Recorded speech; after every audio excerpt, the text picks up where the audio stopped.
Tell us about this. Two big nuclear foreign policy challenges. Right, from the two big nuclear rogues that everybody worries about, North Korea and Iran. On the North Korean front, we could have, as early as in the next 24 hours, the launch of what the North Koreans say is a weather satellite, but what lots of people think is a test run to launch a multi-stage long-range missile that could be used to carry nuclear weapons. This has become a bit of a problem for President Obama because it came almost immediately after the U.S. and North Korea talked in February and agreed to a deal in which the North Koreans said they would stand down on things like this in return for some food aid. Well, that didn't happen. They're going to seem prepared to go ahead with the launch anyway. They've begun to fuel the rocket that will carry this satellite into space. And as a result, the administration has had to say, if that happens, we're going to cancel the food aid. But as a political matter, the Romney campaign has already jumped on this and said, look, this shows the folly of trying to negotiate with this North Korean regime.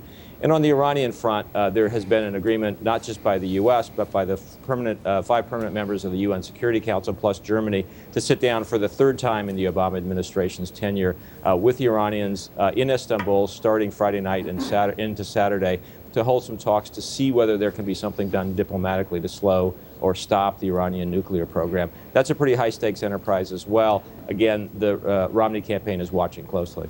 Jerry, what do you think the potential is for the Republicans and the Romney campaign to actually make inroads or to really strike a blow against President Obama on foreign policy and these two situations, these two nuclear situations? I mean, here you have a president who can claim to have finally got Osama bin Laden. You have a president who can talk about, withdrawing from Iraq and having plans to withdraw from Afghanistan.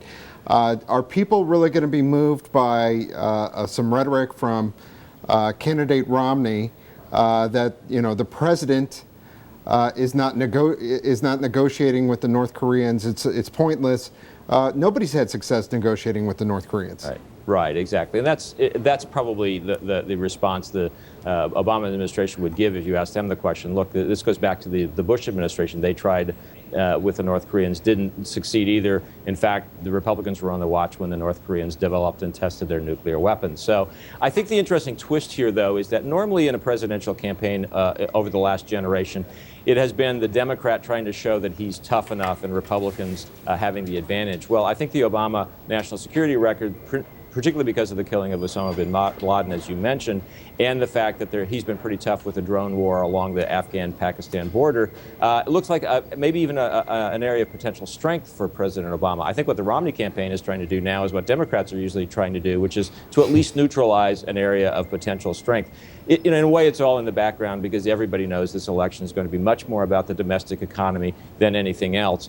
But the Romney campaign has signaled very clearly that it's not going to let foreign policy and national security slide by. It wants to have a debate, and it wants to show that it thinks the president is gullible. He may be vulnerable with some swing voters on that as a purely political question. But again, a lot depends on how particularly the Iranian talks play out over the next few weeks and months.